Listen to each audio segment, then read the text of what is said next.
ये अस्पताल आपके पिताजी के समय में शिलान्यास हुआ था, बिल्डिंग भी बनी और आज खंडहर बन गई है। देखिए, दुर्भाग्य है ये। मैं बोलना चाहूंगा कि चुनाव में विभिन्न पार्टियां चुनाव लड़ती हैं, चुनाव जीतते विभिन्न दलों के लोग हैं, लेकिन चुनाव जीतने के बाद किसी एक पार्टी का विधायक नहीं होता है या फिर सांसद नहीं होता है। वो पूरे जिला का होता है, वो पूरे क्षेत्र का होता है। अगर पूर्व के विधायक के द्वारा ये बनाया गया है और वर्तमान विधायक ने इसका काम नहीं किया, उद्घाटन नहीं किया, उसके कारण ये खंडर हुआ। अगर उस टाइम के वर्तमान विधायक पूर्व के विधायक के द्वारा बनाए गए जितने भी हॉस्पिटल थे, 16-17 हॉस्पिटल्स हैं, तो आज कोरोना काल में जो स्थिति बनी थी, खैर हम लोग ने तो बेरमो विधानसभा में इसको कंट्रोल किया, लेकिन जो कोरोना काल में स्थिति बनी थी उसको हम लोग कंट्रोल कर सकते थे और बेहतर तरीके से। अब मेरा कार्यकाल है, 1.5 साल का कार्यकाल बचा है। मैं यकीन दिलाता हूं आपको, ये हम लोग इसीलिए आज दौरा कर रहे हैं। और मेरे पिताजी का सोच ही यही था कि चंदपुरा प्रखंड में एक भी अस्पताल नहीं था, इसको 26 बेडेड हॉस्पिटल्स में हम लोग ने इसका निर्माण कराया था। और जो फैसिलिटीज प्रोवाइड की गई थी, आप जाके देखिए कि किस हिसाब से मॉडर्नाइज तरीके से इसका डिजाइन हुआ था। एक एक सुविधा, यहाँ तक कि जो सबसे बड़ी दिक्कत होती है कि हॉस्पिटल्स हम लोग खोल देते हैं, लेकिन डॉक्टर्स वहां पे रिसाइड नहीं करते, वहां पे रहते नहीं। हम लोग ने डॉक्टर्स के लिए क्वार्टर्स बनाए थे। क्वार्टर्स ऐसे थे कि मतलब अच्छे अच्छे अपार्टमेंट्स में, लग्जरीज अपार्टमेंट में भी वैसा डिजाइन नहीं मिलता है।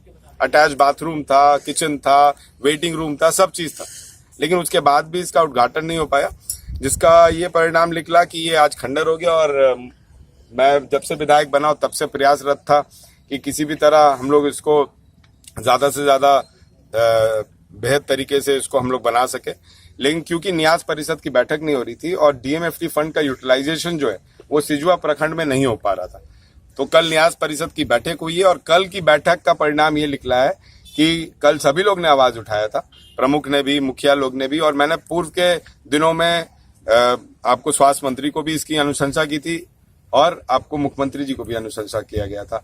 उसका परिणाम ये निकला कि आज पूरी टीम विजिट करी है, सिविल सर्जन है, एग्जीक्यूटिव इंजीनियर आरईओ हैं, जिनको इसका कार्य मिला है डीपीआर तैयार करने का। यकीन दिलाता हूं और वादा करता हूं, अगर हॉस्पिटल 8 महीने में बनके तैयार नहीं हुआ तो मैं अगला चुनाव नहीं लड़ूंगा। सवाल ये नहीं है, सवाल ये है कि आपके पिता थे, आज आप विधायक बन गए तो ये वादा हो रहे, लेकिन सवाल ये राजनीतिक शिकार कहाँ हो गई कि ये जनता इंतजार करते रहे और सरकारी पैसा का भी दुरुपयोग हो गया। मनोज जी, जिन्होंने शिकार किया, ये सवाल आप उनके कार्यकाल में पूछते और उनके बारे में अपने न्यूज में चलाते तो शायद आज जो हम लोग पत्रकार को एक तीसरा स्तंभ मानते हैं, उनके विषय में सवाल आप देखे होंगे, आपको ज्ञात हो, लेकिन आप लोग ने उठाया, लेकिन सरकार भी उन्हीं की थी ना, सरकार भी उन्हीं की थी। तो इतना बड़ा दुरुपयोग हो रहा था इतना बड़ा फंड का, लेकिन सरकार भी सो रही थी। आज सरकार भी हमारी है, विधायक भी है, तो आज हम लोग काम कर रहे हैं। तो मैं तो बोल रहा हूं ना, मैं दूसरे विधायक की तरह ये तो नहीं बोल रहा हूं कि यहाँ पे भूत है। उन्होंने क्या बोला था अपने स्टेटमेंट में, आप ही लोग ने बाइट लिया था, उन्होंने बोला ये भूत बंगला। तो कोई विधायक इस तरह अंधविश्वास में डूबा हो कि एक स्वास्थ्य से संबंधित इतना पैसा लगा के राज्य सरकार के द्वारा निर्माण कराया गया, और निर्माण मंत्री नहीं कराता है, मंत्री अनुशंसा करता है, विधायक अनुशंसा करता है, उसके बाद डीपीआर तैयार होता है, सिविल डिपार्टमेंट का उसमें रोल होता है, या फिर जो संबंधित एजेंसी काम करती है उसका रोल होता है, उसके बाद स्वास्थ्य विभाग में जाता है, एनओसी मिलता है, स्वास्थ्य विभाग के बाद उसका प्राकलन तैयार होता है कि कितने डॉक्टर्स उसमें पोस्टेड करने, कितने नर्सेज पोस्टेड करने, ये सब बन के तब तो स्वीकृत हुआ। और स्वीकृत होने के बाद आपने उद्घाटन नहीं किया। और ये बस सिजुआ का बात नहीं है, उन्होंने 2 नर्सिंग कॉलेज उद्घाटन नहीं किया, जो फिर मैंने अपने कार्यकाल में दोनों नर्सिंग कॉलेज चालू करवाया। चाहे आप ढोरी का बात कर लीजिए, चाहे जैना मोड़ का बात कर लीजिए।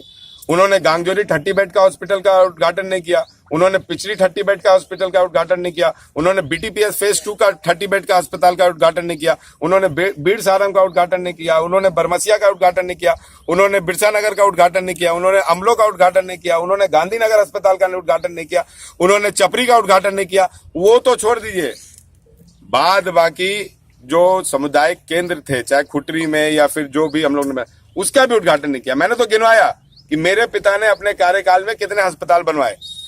अब उन्होंने जब बना के दे दिया तो एक विधायक को तो खुश होना चाहिए कि उद्घाटन करने का मौका मिल रहा है। भैया पूर्व विधायक जो बनवाया वो हार गया, तो उन्होंने उद्घाटन भी नहीं किया। तो क्या कर्तव्य बनता था कुछ उनका? अंदरूनी द्वेष था कि उनके जितने हुए कार्य का उद्घाटन नहीं किया? सर ये पता नहीं, ये उनके संस्कार पर निर्भर करता है।